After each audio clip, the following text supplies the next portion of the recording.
Hi, everyone. My name is Patrick McKenzie. Most people on the internet know me by my internet handle, which is Patio11, because I used it on Hacker News back in the day. Patrick is now in Stripe, which obviously powers most of the SaaS economy, at least on the SMB mid-market side via credit cards. Patrick was one of the folks who started, I guess, Stripe Atlas. For everybody who came in late, so this is Patrick's motto. He says, "Charge more." So we made a emoji for him and shared that with him.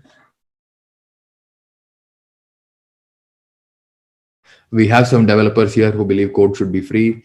So you know what that does to pricing, right? Yeah. So what do you think are the reasons why SaaS founders don't charge enough? And why do you think SaaS founders should charge more? So I've had this motto, charge more, charge more, charge more, for many years. And despite having this motto at the point where I founded Appointment Reminder, I started with pricing of 3 plans, $9 a month, $29 a month, let's see, 9, 29, 49, call me. And when I put the $9 up on the website, I thought, this is too low. It is tough to make a business on $9 a month, but maybe there are some bloggers who will like it and I will get good press from them. I never got a single post from any blogger and fell into the same trap that many startup founders have fallen in before. And that trap is that the people who are only willing to pay consumer grade price points, like for example $9 a month, are terrible businesses to have as customers. They disproportionately have a high churn rate, both because they are often extremely constrained in what their business can pay for. They might, for example, be freelancers, because their businesses fail very frequently. If the expected lifetime of a business is 6 months, then your expected lifetime of a SaaS contract with them is 3 months. And it is very difficult to make a business in software on $27 of revenue.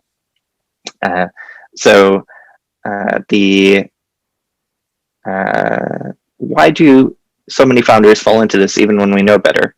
One, I think there is fundamentally an impulse in the engineering community that says, when I am building software as a service, the supermajority of the value is created by software. As an engineer, I consume a lot of fabulous software, and it is either entirely free to me or it is so cheap as to be meaningless. And examples of that might be OSS software, which my entire stack for Appointment Reminder, Rails, MySQL, Ubuntu, et cetera, all of that is given to me for free. It's fabulous software, some of the best ever written in the world. And then I have the audacity to charge for my tiny little bit of Rails code on top of it. And then the actual things that software developers do pay for, like developer tools, IDs, etc., are extremely low priced relative to the value that they get from them. The ID I use is, I want to say, $99 a year, which, for the amount of time I spend in it when I was doing development, and the implicit wage of a software developer anywhere in the world, is a tiny, tiny amount of money. So I think that is the biggest reason why we anchor low.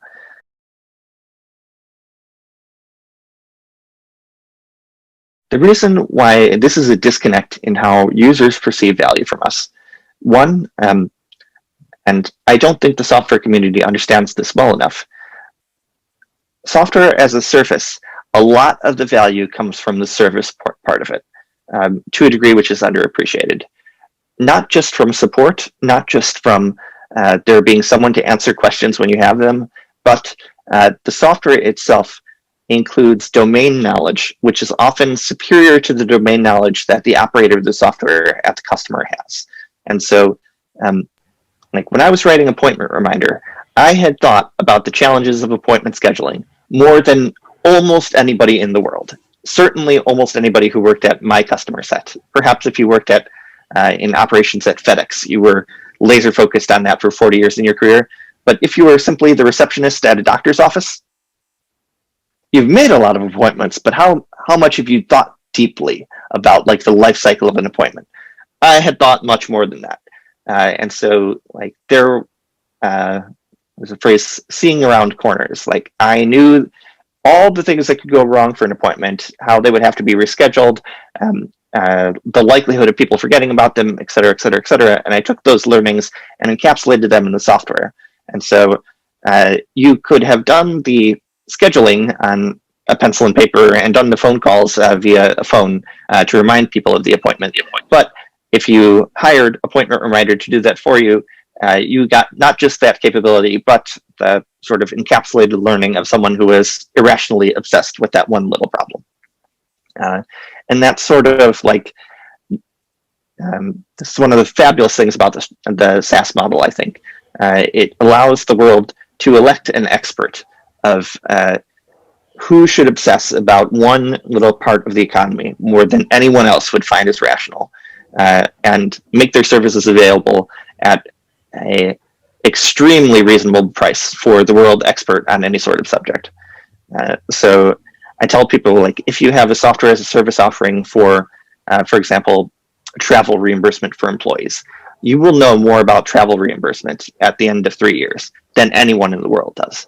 And that slight exaggeration with regards to the word any, but will you be in the top literally 20 people in the world? I think you probably will. They're the only folks that could compete with you are the folks that have been running like an internal travel reimbursement desk at, a company that has been around for 50 years, and they've been doing just that job and not been promoted out of it for 30 years. But you will have a commanding expertise with regards to that. And companies are very willing to pay for expertise. I tell people that you shouldn't be comparing the SaaS price points to other like subscription-related offerings that you as a consumer might have. For example, don't compare it to the price point for Netflix. I don't actually know what I pay for Netflix. I think it's about $12 a month. But again, $12 is far less than a business spends for anything. Even if it is just a business that has one location in the United States, I tell people like $12 a month is literally less than they spend on toilet paper. The things that you should be comparing it against are, well, what does the business spend for professional services? What do they spend for lawyers, for accountants that they are hiring because they are experts and because they consistently do work up to a particular standard? And those numbers in the United States and other countries that are at a sort of similar purchasing power level are extremely high. Like on an hourly basis in the United States, a company would expect to spend at the absolute low end $100 an hour for a lawyer. At very typical ends for startups, if you're doing like a startup financing or even routine contract review, it could be $300 to $600 an hour. And next to that, what is $50 a month? What is $200 a month? What is $1,000 a month for a SaaS service? Quite reasonable. The other anchor that I often use a lot when telling people to charge more is that if you have an office in the United States and you don't want your employees to have to take the trash out of the office themselves every night because you think your employees' time is more valuable, you can have a trash company come in and clear out the office waste bins for you and take them out to the trash. And that will cost you $800 a month. And so we as a community have to develop like sufficient confidence that we are producing value for businesses that I don't know if we are going to be worth as much as the best lawyer that they've ever worked with, but we're darn sure worth at least as much as the person who takes out the garbage. So I would encourage you to have that level of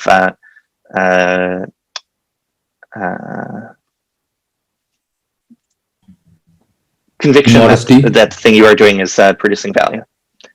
Could you give an example of a concrete example in the appointment reminder context where something that you did as a matter of expertise would have saved somebody like how much? $1,000, $500, sure. Or like what's the value there?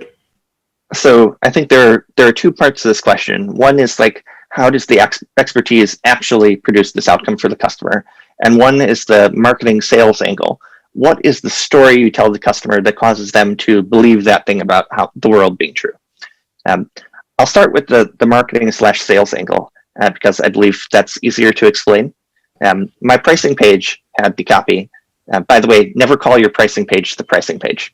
It can be at /pricing, but there are better headers to put on the top of it. Here was my header. Pays for itself with one saved appointment. And then I had the standard SaaS 3 pricing grid with the name of each plan targeted at a business type.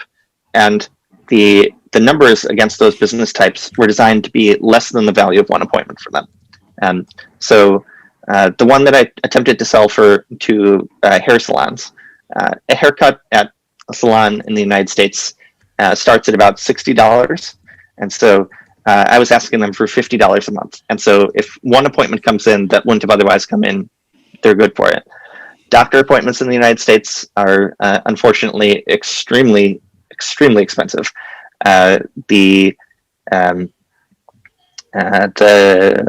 lowest possible price point for medical providers, which we can talk about targeting industry verticals. That's an interesting topic. But the lowest price point for medical providers was just under $200, and it is virtually impossible to see a doctor for the United States even for a minute and pay less than $200. It's possible to do that with. It is impossible for the doctor to sell services for less than $200. They might be selling the services to you or to a combination of you and an insurance company or strictly to the government, but someone will pay $200 if a doctor is involved. So that was the pricing anchor I used. How did my expertise actually make these outcomes for the businesses better? So one thing I did is consider if you are a professional services business and you have 3 service providers who work at 75% utilization, and